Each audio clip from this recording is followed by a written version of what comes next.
How did the killer get in and out? Can you solve this murder mystery?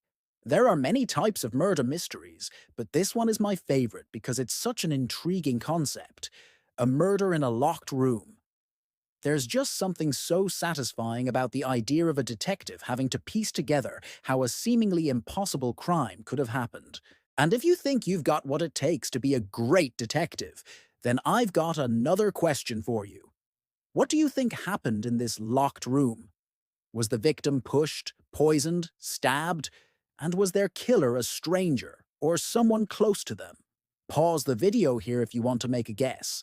In 1892, a French writer named Gaston Leroux published The Mystery of a Locked Room, which was the first story ever to feature a murder in a locked room. Ever since then, writers have been fascinated by the puzzle of how on earth a murder could take place in a locked room. In fact, this puzzle is so popular that there's a whole community of writers and fans of locked room mysteries who still haven't figured it out. But before we get into why locked room murders are so popular and how they work, let's meet our victim. On the morning of October 27, 1924, police received a call from a woman who lived at 65 Queen Anne Crescent in London. She told them that she had found her friend, Cecil Rawlings, lying dead in his locked bedroom. Rawlings was a successful businessman, and like most rich businessmen of his time, he liked to keep a lot of cash on hand. And it just so happened that around £150 was missing along with some jewelry and a watch. As soon as the police arrived, they noticed that the window was bolted shut from the inside, and the key was missing. All of the furniture was bolted to the floor, and there were no signs of a struggle. On top of that, all of the doors and windows were locked from the outside. It looked like whoever killed Rawlings had done so and locked the room from the inside, leaving us with one big question: how? The first officer on the scene was Detective Inspector Thomas, who interviewed the woman who had found Cecil's body. Her name was Mrs. Van Kevern, but she went by the stage name of Dorothy Green. She had been performing as an actress in a touring company and had been staying at Cecil's home for a little over a week. The two had met several years earlier through a mutual friend, and when Dorothy heard that Cecil was expecting a business associate on October, she decided to crash his party. Now, Dorothy wasn't your average flapper girl. She was sharp and quick-witted, but she also had a habit of getting herself into trouble.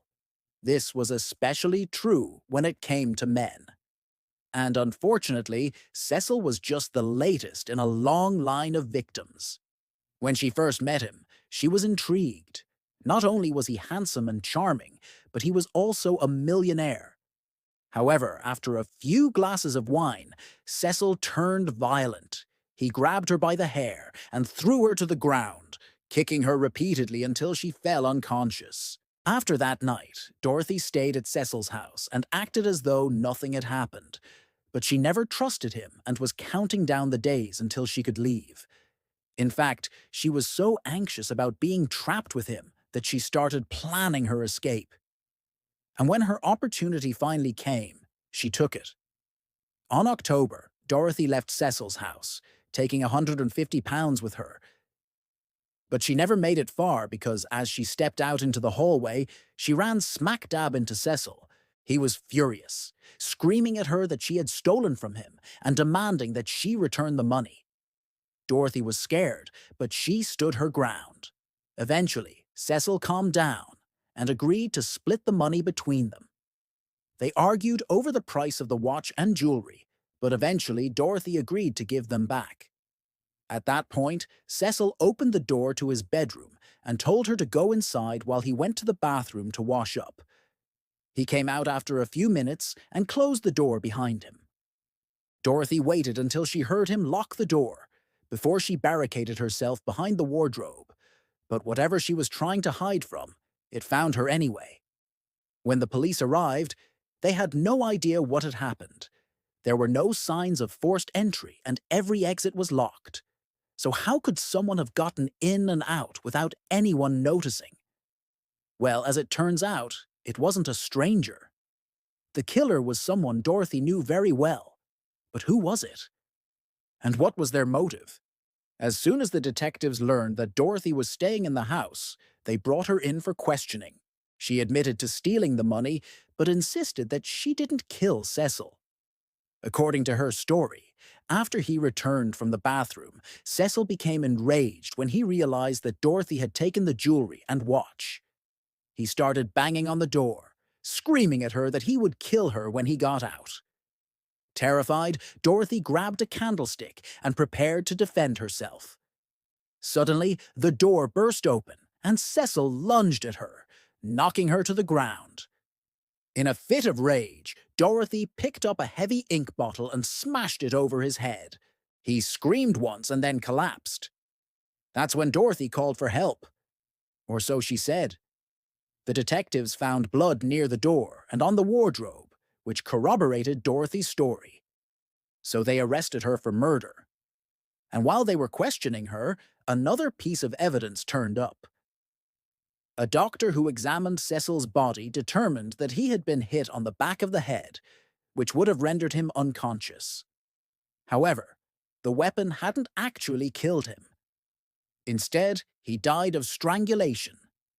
So whoever killed Cecil had used something else to finish the job. But what? While Dorothy's story was shaky at best, the detectives couldn't find any other suspects. So they charged her and sent her to trial. But midway through the proceedings, a new piece of evidence surfaced. A maid testified that she had seen Cecil arguing with a man the day he died. And when the detectives brought Dorothy back in for questioning, she confessed. According to her, the man she was referring to was none other than Cecil himself. See, the whole thing started when she met Cecil at the party. When they were alone, he started making unwanted advances, but Dorothy fought him off. The next day, she confronted him about it, and he responded by pushing her to the ground. Furious, Dorothy shoved him back, accidentally knocking him unconscious.